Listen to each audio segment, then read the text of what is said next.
Cosmetics industry পৃথিবীর সবচেয়ে বড় ইন্ডাস্ট্রি। মহিলাদের চেহারা সুন্দর করবে, পুরুষদের চোখে সুন্দর জিনিস তৈরি করবে। এ কারণে এন্টারটেইনমেন্ট মিডিয়া, সিনেমা, আপনার কান, চোখ, এই দুটোকে এবং চেহারা, শুধু এতটুকুকে সুন্দর রাখার জন্য পৃথিবীর সকল আয়োজন। চোখে ভালো লাগে, এই কারণে সেটা আমরা করছি। যত ব্র্যান্ডের জিনিস পড়লে আমাদের ভালো লাগে, যে ব্র্যান্ডের একটা ভালো জিনিস পড়েছে, তখন আমার নিজকে একটু এলিট মনে হয়, তাই না? আমি একটু এলিট ক্লাসের মানুষ মনে হচ্ছে আমাকে। বোনের যদি খুব দামি মেকআপ কিনতে পারে, খুব ব্র্যান্ডের, তাহলে মনে হয় তিনি জাতে উঠেছেন। এবং বাসায় কেউ বেড়াতে গেলে তাকে দেখায় এ হচ্ছে ব্র্যান্ডের জিনিস, দেখেন আমি এটা পড়ি।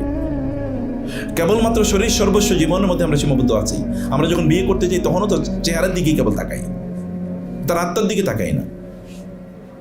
আমাদের নিজেদেরও আয়নার সামনে যখন দাঁড়াই তখন কেবল চেহারার দিকে তাকাই, কিন্তু আত্মার দিকে তাকাই না। তারা আত্মাকে মেরে ফেলতে চায়, কারণ আত্মার খাবার হচ্ছে যিকরুল্লাহ, আলা বিযিকরিল্লাহি তাতমাইনুল কুলুব। আত্মার খাবার হচ্ছে কোরআন তেলাওয়াত শোনা, কোরআন তেলাওয়াত করে, এটা আত্মার খাবার। আত্মা যদি জীবিত না থাকে তাহলে তার মধ্যে এবং পশুর মধ্যে পার্থক্য কি? একজন মানুষ এবং একটা অন্য প্রাণীর মধ্যে মূল পার্থক্য তো রূহ। আল্লাহ সুবহানাহু ওয়া তাআলা এই আদম আলাইহিস সালামের ব্যাপারে কি বলেছেন?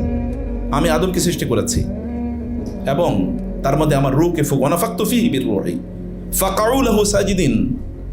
তারপরেই সবাই তার জন্য সিজদায় লুটিয়ে পড়েছে। This the basic difference between human beings and other creations of Allah. যেখানে একটা রূহ আছে, কিন্তু সেই রূহ তো আপনি অন্য জায়গায় পাবেন না। কিন্তু what is the food and oxygen of your রূহ? রূহকে খাবার কে দেবে? রূহের খাবারই তো যিকরুল্লাহ, আলা বিযিকরিল্লাহি তাতমাইনুল কুলুব। এবং সেটা হচ্ছে তার অক্সিজেন। সেই অক্সিজেন যদি আমরা না দিই তাইলে আমাদের রূহ বাঁচে না। তখন আমাদের মাঝে আর প্রাণীগুলোর মধ্যে আর কোনো পার্থক্য থাকে না। দেখেন না, ওরা আমাদেরকে যুক্তি দেয় যে নেচার, প্রকৃতি থেকে তারা নীতি নেয়, প্রকৃতি থেকে তারা নীতি নেয়, জঙ্গল থেকে তারা নীতি নেয়। জঙ্গলে যেহেতু এভাবে চলে, অত এভাবে চলবে। সেদিন যেই একটা ডিবেট হলো, আপনারা নিশ্চয়ই দেখেছেন, যে মুফতি মাসুদ, মোস্ট প্রবাবলি ওনার না, উনি কি মুফতি মাসুদ নাকি? আর একজন যে এক ইন্ডিয়ান যে এক ইয়ের সাথে, নাস্তিকের সাথে একটা ডিবেট হলো না? হ্যাঁ, আচ্ছা সরি, আমি না ভুলে গেছি। তো উনি ওই যে ও কিন্তু ওই যে নাস্তিক, ওই নাস্তিকের নাম কি না ছিল, নাইম নাকি যেন ছিল না? হ্যাঁ, আচ্ছা, সে নাস্তিক, সে যুক্তি দিয়েছে, আমি পরে শুনেছিলাম। বলছে জঙ্গলের জাস্টিস এটা মানুষের বানানো একটা সিস্টেম, মানে ন্যায়পরতা এটা মানুষের বানানো। জঙ্গলে যে জাস্টিস বলতে কোনো কিছু নাই। বাঘ যেমন এভাবে হরিণকে খেয়ে ফেলে, এটা আবার জাস্টিস কি? জঙ্গল থেকে তারা নীতি নেয়, নিয়ম নেয়, কারণ তাদের রূহ সম্পর্কে, আত্মা সম্পর্কে তাদের কোনো ধারণাই নেই। অতএব ওইটা খাওয়া দাওয়া, ফুর্তি করা, এনজয়মেন্ট, এন্টারটেইনমেন্ট, টেস্ট, এটাই হচ্ছে মূল লক্ষ্য। আমরাও কি সেই স্রোতে গা ভাসিয়ে দিই না? মুসলিম দেশগুলো অথবা মুসলিমরা, আমরাও কি সেই স্রোতে গা ভাসিয়ে দিই না? আমাদের মধ্যে মিশনারি কয়জন আছে? আপনি কেন মুসাব ইবনে উমাইর কেন আমাদের আদর্শ হলো না? আমাদের কেন আদর্শ বিল গেটস হয়ে গেল? কেন সোহেব আর-রুমি রাদিয়াল্লাহু তাআলা আমাদের আদর্শ হয়নি? কেন আমাদের আদর্শ হয়ে গেল ওয়ারেন বাফেট? কেন আমাদের আদর্শ আবু সালামা রাদিয়াল্লাহু তাআলা আনহু হয়নি? কেন আবু বকর রাদিয়াল্লাহু তাআলা আনহু হয়নি? কিন্তু আমাদের আদর্শ হয়ে গেছে মার্ক জাকারবার্গ। তারা আমাদের আদর্শ। দেখেন না, প্রত্যেকটা মুহূর্তে আমরা তাদেরকে স্ট্যান্ডার্ড হিসেবে দেখি, তাদের মতোই হতে চাই। মুসলিমরা, মুসলিম দেশগুলো সবগুলো একটাই। একজন মুসাব ইবনে উমাইর এই গোটা পৃথিবীকে কত হাজারবার বিক্রি করলে একজন মুসাব ইবনে উমাইর সমান হবে? একজন সোহেব ইবনে রুমি যখন মদিনায় চলে যান, মক্কায় তার সব সম্পদ রেখে গিয়ে, কারণ তারা তাকে যেতে দিচ্ছিল না মক্কা থেকে। রুমি, তুমি রোমান, তুমি এখানে এসছো, তোমার কোনো সম্পদ ছিল না, তুমি এসে এখানে ব্যবসা বাণিজ্য করেছো, এখন তুমি আমাদের টাকা পয়সা নিয়ে তুমি মদিনা হিজরত করে চলে যাবা? এটা হতে পারে না। কি করতে হবে? সব রেখে যেতে হবে। ঠিক আছে, সব রেখে গেলাম। মদিনা রাসূল তাকে দেখার পরে ফার্স্ট লুক বলে, রবিহাল বাইউ, ও সোহেব, তোমার ব্যবসা তো খুব ভালো হয়েছে আল্লাহর সাথে, তুমি অসাধারণ ব্যবসা করে আসছো আল্লাহর সাথে। মুসাব ইবনে উমাইর মক্কার প্রিন্স, যার সাথে একটু সেলফি তুলতে পারলেই অন্য রাতের একটু জাতে উঠে, তিনি সব ছেড়ে চলে যান নাই এক কাপড়ে। যখন উহুদের যুদ্ধের পর তাকে কবরস্থ করা হয়, তখন তার এতটুকু কাপড়, মাথার দিকে কাপড় নিলে পায়ের দিকটা ফাঁকা হয়ে যায়, পায়ের দিকে কাপড় আনলে মাথাটা ফাঁকা হয়ে যায়। রাসূল বলেন, মাথাটা ঢেকে দাও কাপড় দিয়ে, আর পাগুলো ইস্কির ঘাস দিয়ে ঢেকে দাও। তিনি সেখানে কেঁদে দিলেন, মক্কার প্রিন্স। কেন আমরা কেন একজন মক্কার প্রিন্স হতে পারি না? বাংলাদেশের প্রিন্স মুসাব ইবনে উমাইর, যে আমি আমার জীবনকে আমি আমার জীবনের গোল ঠিক করলাম, লক্ষ্য ঠিক করলাম। আপনারা বলেন, কবে চিন্তা করেছেন জীবনের গোল নিয়ে, লক্ষ্য নিয়ে? কবে চিন্তা করেছেন? এবং সেই মতে আপনার লক্ষ্য ঠিক হইলে তো আপনি সেদিকে আগাবেন।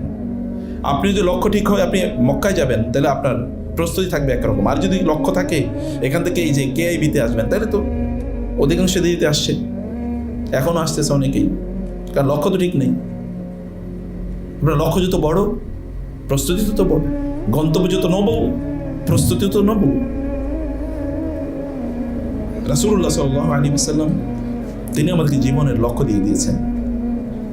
আমরা কি কেবল খাই দাই ফুর্তি করি, কেবল একটা চাকরি, এর জন্য আমরা জীবন কাটাচ্ছি, কেবল কিছু টাকা পয়সা, এটাকে কি আমাদের জীবনের লক্ষ্য উদ্দেশ্য হবে? আমাদের নিজেদেরকে আমরা এত নিচে কেন নিয়ে গেছি? আমাদের রবের ব্যাপারে আমাদের তাওয়াক্কুলের অভাবটা এই লেভেলে কেন গেল? লা কুনতুম তাওয়াক্কালতুম আলাল্লাহি হাক্কা তাওয়াক্কুলি লারযাকুম কামা ইয়ারযুকুত তুয়ুর তাগদু হিমাসা ওয়া তারুহু বিতানা। তোমরা তাওয়াক্কুল করতে পারলে তো আল্লাহ তাআলা পাখিদেরকে খাওয়ান, মানুষকে খাওয়াতে পারবেন না? মানুষের মর্যাদা কি পাখির চেয়ে কম? ওয়ামুর আহলাকা বিসসালাতি ওয়াসতাবির আলাইহা লা নাসআলুকা রিজকা নাহনু নারযুকুকা ওয়াল আকিবাতু লিত্তাকওয়া। প্রথম ইয়ানজিলু রাব্বুনা তাবারাকা ওয়া তাআলা ফিস সামাই দুনিয়া ইলা সামাই দুনিয়া ফিস সুলুসিল লাইলিল আখির। আপনার রব তো রাতের তৃতীয়াংশে, শেষ তৃতীয়াংশে প্রথম আকাশে নেমে আসেন। আপনি কেন তখন হাত তুলে তাকে বললেন আমার রিজিকের প্রবলেম তুমি সমাধান করে দাও? কেন আপনি সেটা বলতে পারলেন না? তারপর রিজিকের জন্য আপনাকে কেন দৌড়াতে হবে? আপনাদের দৌড়ানোর কথা ছিল অন্য উদ্দেশ্যে, জান্নাতে যাওয়ার জন্য। ওয়া ফি যালিকা ফালিয়াতানাফাসিল মুতানাফিসুন, এই উদ্দেশ্যেই প্রতিযোগিতা করা উচিত। ওয়াসাবিকু ইলা মাগফিরাতিন মির রাব্বিকুম ওয়া জান্নাতিন আরদুহা আজকা আরদিস সামাওয়াতি অথবা আরদুস সামাওয়াতি ওয়াল আরদ, আরদুহা সামাওয়াতি ওয়াল আরদ। দেখেন না, আল্লাহ বলেছেন কোন দিকে দৌড়ানোর জন্য? দুনিয়ার জন্য আল্লাহ তাআলা বলেছেন তোমরা এখানে হাঁটো, ফামশু ফি মানাকিবিহা ওয়া কুলু মির রিজকি, তুমি এখানে হাঁটো, দুনিয়ার ব্যাপারে আল্লাহ বলেছেন। আর আখিরাতের ব্যাপারে বলেছেন ইযা নুদিয়া লিস-সালাতি মিন ইয়াউমিল ফাসআউ ওয়াসারিউ ওয়াসাবিকু ফাফিরু ইলাল্লাহ। ফিরার মানে কি? ডিকশনারিতে দেখেন ওর যে মিনিং ফেরার। ফেরার মানে সবকিছু পেছনে রেখে তারপরে দৌড়ানো। আল ফিরারু মিনাজ যাহাব, তাই না? অর্থাৎ যুদ্ধের মিনাল মারাকা, যুদ্ধের ময়দান থেকে আপনি দৌড়ানো, সব ফেলে দিয়ে জীবন বাঁচানো, সেই ফিরার ফাফির রইল আল্লাহ। তোমরা কবে ফিরবা আল্লাহ তাআলার দিকে? আল্লাহ দিকে ফিরলে তো আপনি দৌড়াবেন। সেই দৌড় কই? আপনার দৌড় কেন? সালফে সালেহিন তারা দৌড়াতেন। এই যে এখানে আপনার ছাত্ররা আছেন, আপনি মুসলমানদের যখন জ্ঞানের, আপনি ইমাম আবু হানিফা অথবা তাবিঈদের যুগে বা তাবি অথবা ইমাম বুখারীদের যুগে দেখেন তো, রাস্তায় যারা দৌড়াতো তারা কারা? রাস্তায় যারা দৌড়াতো মানুষ জানতো তালেবুল ইলম।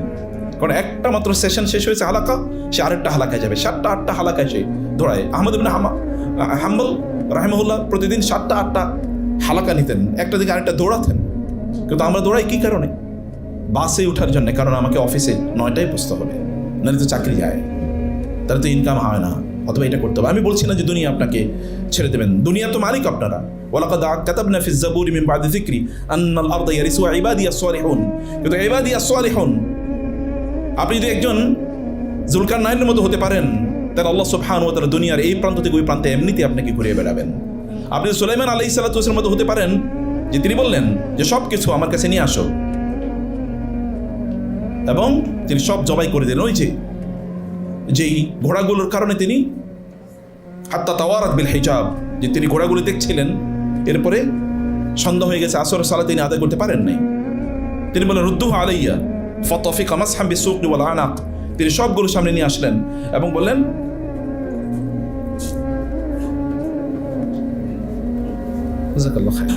তিনি বললেন যে সবকে সামনে নিয়ে আসো, এগুলো সব, এবং এগুলো ফাতাফিকা মাসহাম বিসুকি ওয়াল আনাক, সব কেটে জবাই করে ফেললেন সব ঘোড়া।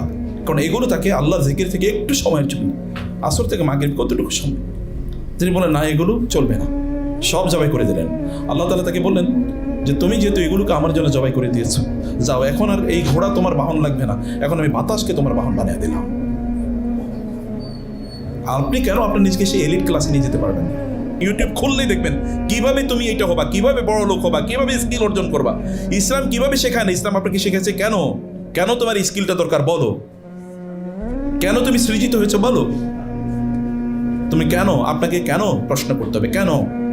যদি কেন আপনি উত্তর নিতে পারেন নিজের কাছে, তাহলে বুঝবেন যে আপনি আপনার গন্তব্যে পৌঁছে যেতে পারবেন ইনশাআল্লাহ।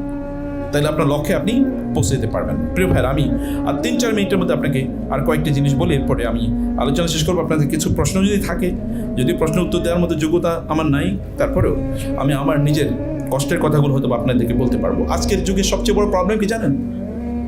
আজকের যুগে সবচেয়ে বড় প্রবলেম, বিশেষ করে ইয়াং জেনারেশনের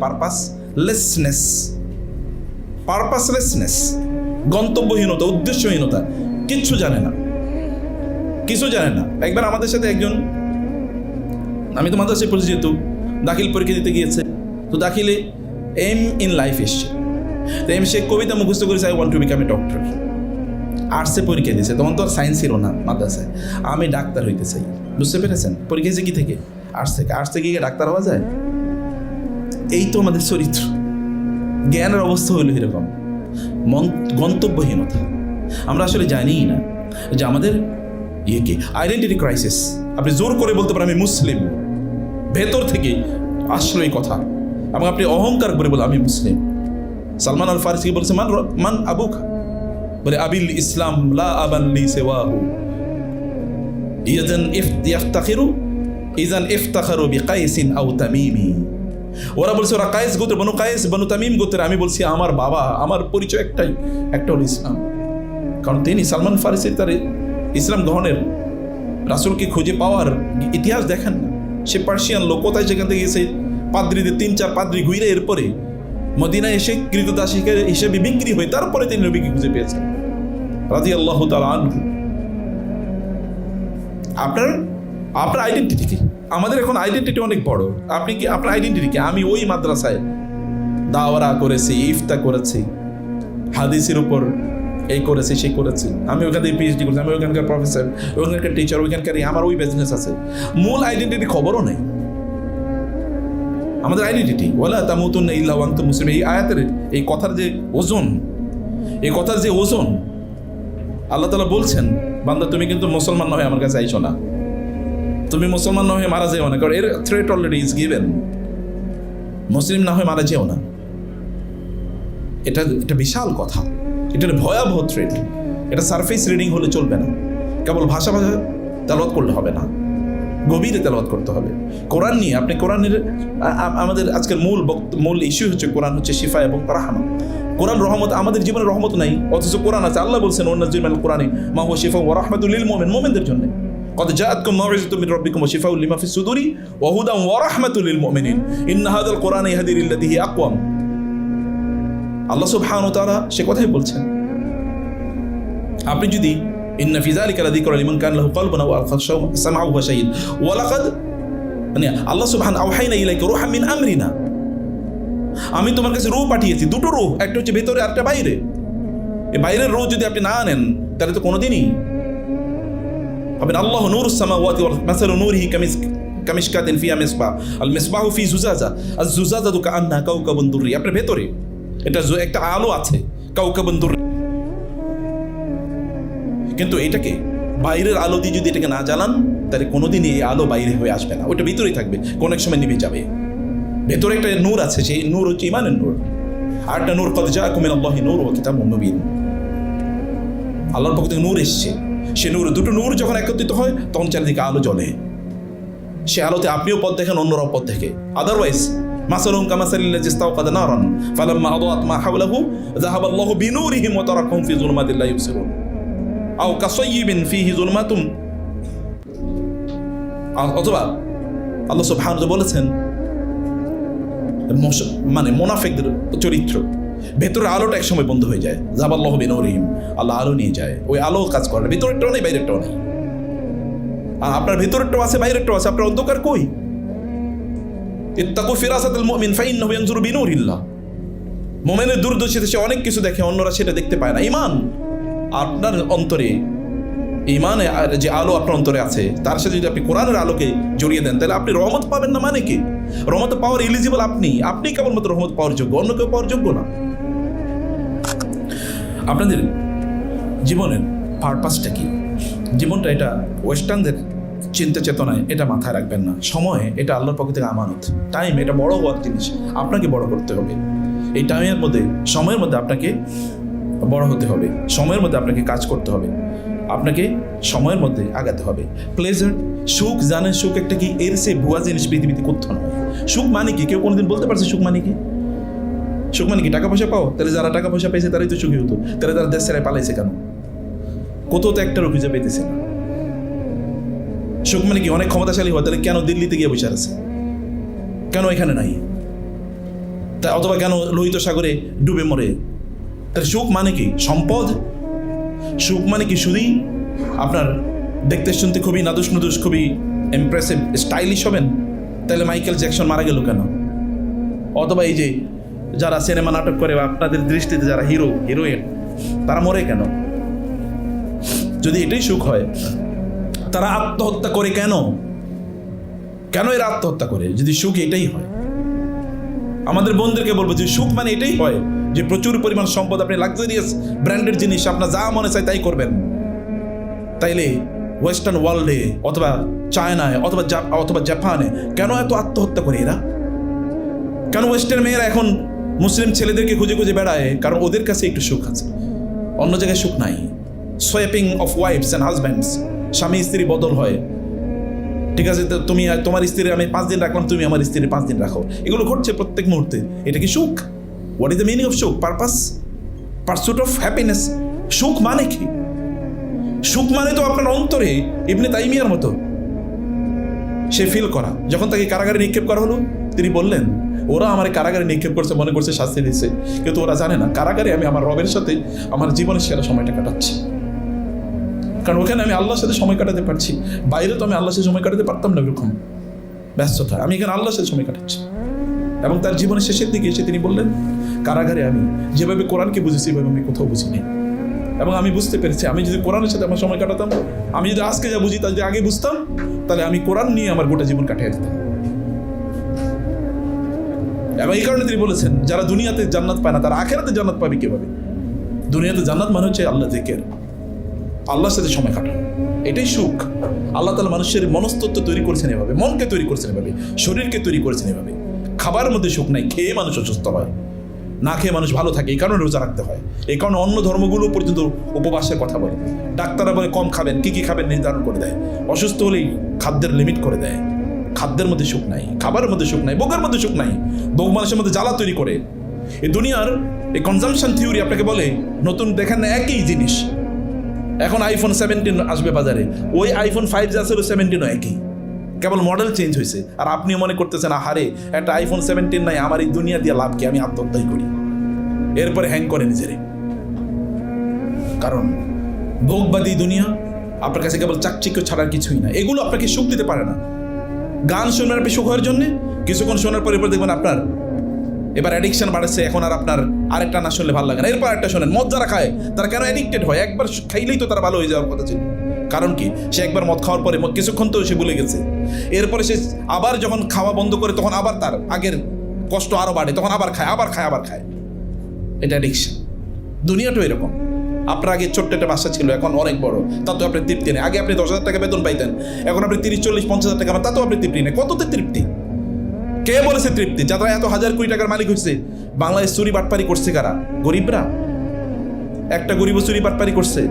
করে নাই। তাহলে করছে কে? যার 10,000 কোটি টাকা ছিল সে 20,000 কোটি টাকা লুট করছে। তার মানে পারসুট অফ হ্যাপিনেস মানে কি? এখন ডোনাল্ড ট্রাম্প গ্রিনল্যান্ড কেন দখল করতে চায়? আমেরিকা তো এমনিতে বাংলাদেশের চেয়ে প্রায় 53-54 গুণ বড়। তাহলে ওর লাগে কি? এর একটা মহাদেশ এর মতো। পৃথিবীর অর্ধেক সম্পদ আমেরিকানদের কাছে আছে, অর্ধেক, তার চেয়ে বেশি। পৃথিবীতে যে পরিমাণ টাকা পয়সা প্রতি বছর লেনদেন হয়, তার অর্ধেকের বেশি হয় আমেরিকানদের। আমেরিকার বাজার ধস মানে হচ্ছে গোটা পৃথিবী শেষ, চলে না। এইরকম একটা রাষ্ট্র 52টা 53টা দেশের সমান, এরপরও তার আরেকটা দেশ লাগে। কোথায় শান্তি? কি সুখ মানে কি? সুখ হোয়াইট হাউসে বসে সে ঘুমাইতে পারতেছে না। ফেরাউন তো তার তখতে বসে ঘুমাতে পারে নাই। কোথায় বনি ইসরায়েল এক শিশু জন্ম নেবে, সেই শিশুতে তার রাজত্ব ধ্বংস হয়ে যাবে। সুখ বলতে এগুলো নাই। একটা unfortunately very wrong perception of সুখ অথবা সফলতা, এটা আমাদের সামনে তুলে ধরা হয়েছে। আপনি জাহান্নামে যাবেন, সফলতা কি এটাই? ফামান যুহজিহা আনিন নার ওয়া উদখিলাল জান্নাহ ফাকাদ ফাজ। সফলতা মানে কি? এইটার ডেফিনেশন অবশ্যই আমাদেরকে জানতে হবে। আমি এখানে শেষ করেছি। জাযাকুমুল্লাহ খায়র। আলোচনা অনেক লম্বা, অনেক ইস্যু। আপনাদের বিশেষ করে যুবকদেরকে দেখলে তো আমার বেশি ভালো লাগে। এই জন্যে আমি যুবকদেরকেই পড়াই, ইউনিভার্সিটিতে পড়াচ্ছি, যেহেতু পড়াইছি গত 25-26 বছর। যুবকদের মধ্যে আপনাদের চোখে আপনারা যদি জেগে ওঠেন তাহলে পৃথিবীকে আপনারাই পরিবর্তন করতে পারেন। আপনি যদি বুঝেন তাহলে পৃথিবীতে আপনাদেরকে দমিয়ে রাখার মতো কেউ নাই। আপনি যদি একজন মুসাফির বিন উমাইর হতে পারেন তাহলে মদিনার মতো একটা রাষ্ট্র একজন ব্যক্তির মাধ্যমে তৈরি হয়ে যেতে পারে। রাসূল তো মদিনা যান নাই, কিন্তু মদিনা যাওয়ার মতো অবস্থা তৈরি করেছেন মুসাফির বিন উমাইর রাদিয়াল্লাহু তাআলা আনহু। এটা সম্ভব। একজন আব্দুল্লাহ ইবনে আব্বাস হলে গোটা পৃথিবীতে আপনি একাই একটা বিশ্ববিদ্যালয় হয়ে যেতে পারেন। একজন আব্দুল্লাহ ইবনে আব্বাস আপনি হতে পারেন। আমাদেরকে আপনাদেরকে এরকম বড় স্বপ্ন দেখা লাগবে এবং লক্ষ্য স্থির করতে হবে, আর সেভাবে চলতে হবে। সময়কে মূল্য দিতে হবে, সময়কে মূল্য দিতে হবে, শরীরকে তৈরি করতে হবে। আল্লাহ রাসূল সাল্লাল্লাহু আলাইহি ওয়াসাল্লাম লাস্ট কথা, রাসূল তার গোটা জীবনে একবার হাই তোলেন না, জানেন আপনারা? গোটা জীবনে একবার হাই তোলেন না। কি জীবন! আর আমি তো এখানেই দেখি অনেকে হাই তোল মানে সারা রাত ঘুমায় না, এমন একটা ভাব।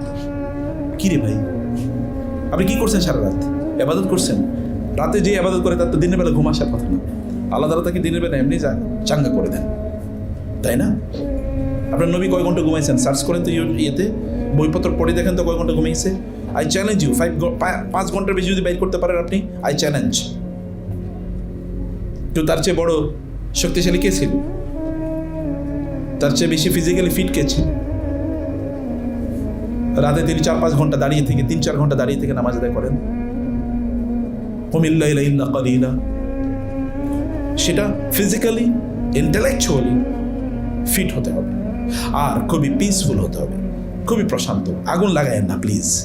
এই যে অনলাইনে যে পরিমাণ মারামারি আপনারা করেন, অমকের ক্রস, অমকে বেদাতি, অমকে পথভ্রষ্ট, অমকে আমার না, আমার পন্থী না, অমকে বাইর হয়ে গেছে, অমকে ভিতরে ঢুকছে। কি রে ভাই, আপনার নিজের চরিত্রের দিকে একবার তাকাইছেন? মানুষ অন্যের ব্যাপারে খারাপ কথা কখন বলে? যখন সে ভিতর থেকে, মানুষের চরিত্র নষ্ট হয় অন্যের বিরুদ্ধে কথা বলার কারণে। এবং আপনি তখন ভিতর থেকে পচে যান। আপনি নিজকে ক্ষতি কেন করবেন? আপনি কথা অন্যের ব্যাপারে কথা বন্ধ করে দেন, নিজের ব্যাপারে চিন্তা করুন। ওয়াফি আনফুসিকুম আফালা তাকিলুন, তোমাদের নিজেদের দিকে তাকাও, নিজেদেরকে নিয়ে চিন্তা করো। তোমাদের মধ্যে আমার নিদর্শন আছে, তোমরা কি বুঝো না?